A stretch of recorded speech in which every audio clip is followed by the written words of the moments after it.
তো আইসিসি আজকে তাদের ঘোষণাটা দিয়ে দিল যে বাংলাদেশকে 24 ঘন্টার আলটিমেটাম দিচ্ছে যে বাংলাদেশ ইন্ডিয়ায় বিশ্বকাপ খেলতে যাবে কি যাবে না, এই সিদ্ধান্ত যেন 24 ঘন্টার ভিতরে আসলে জানায় যে যদি বাংলাদেশের বিশ্বকাপ খেলতে হয় তাহলে অবশ্যই ইন্ডিয়ার মাটিতেই খেলতে হবে, আর না হয় বাংলাদেশের বদলে অন্য কোনো একটা দলকে আসলে সিলেক্ট করা হবে। তো এর থেকে বড় একটা বিষয় হলো যে পাকিস্তান বাদে প্রায় সব দেশগুলোই আসলে বাংলাদেশের বিপক্ষে ভোট দিছে।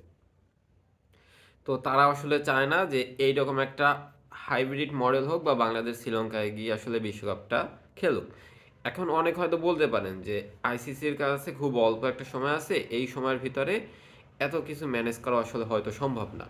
কিন্তু বিষয়টা এমন না ভাই, যে এই ঘটনাটা কিন্তু প্রায় 20 দিন ধরে চলতেছে।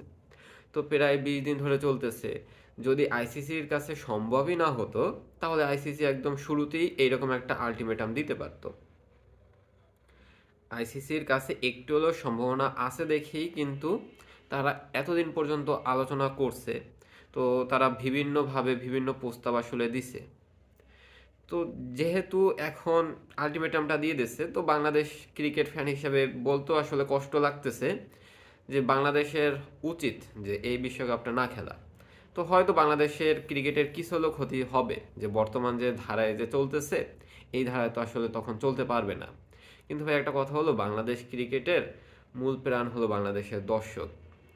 তো এখন যদি বাংলাদেশের দর্শকরা নিরাপত্তার কারণে তো আসলে অনেকেই ইন্ডিয়া তো যেতে পারবে না, বা একটা নিরাপত্তার ঝুঁকি তো থাকবে।